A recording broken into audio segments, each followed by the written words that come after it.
Retenez bien ce visage, car c'est celui du ministre européen le plus clair et déterminé sur la question des sanctions à prendre contre le Rwanda.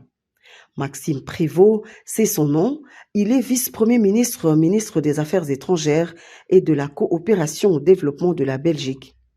Il a été reçu ce vendredi en audience par le président de la République Félix-Antoine Tshisekedi Tshilombo en marge de la conférence de Munich sur la sécurité internationale.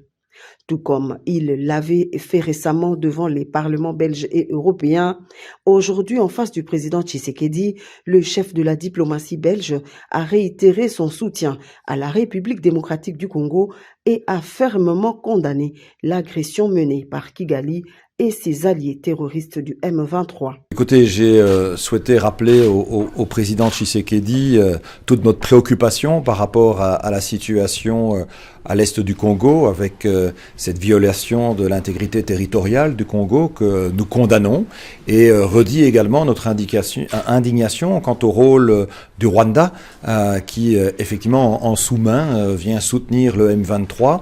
La Belgique a de longue date condamné cette posture.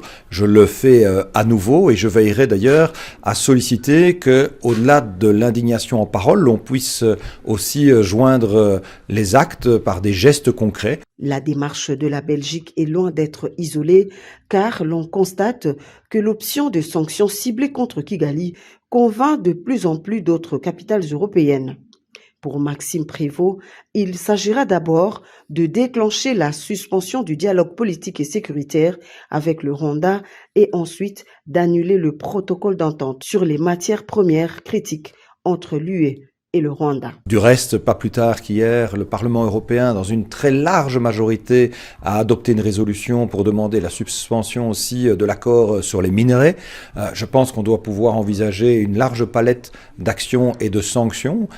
Et j'ai moi-même d'ailleurs demandé, dès lors que je suis également en charge pas seulement des affaires étrangères, mais également de la coopération au développement, que l'on puisse analyser dans quelle mesure mettre un terme aussi au programme de coopération au développement que la Belgique entretient maintenant avec le Rwanda, parce qu'il faut que la pression diplomatique, que la réaction internationale s'intensifie pour s'assurer d'un réel cessez-le-feu sur place. Plus tôt dans la journée, le chef de l'État Félix-Antoine Tshisekedi Tshilombo a reçu Richard Grenell, envoyé spécial du président américain Donald Trump en charge des missions spécifiques. Ces échanges ont porté sur la paix, la sécurité et la stabilité dans la région des Grands Lacs.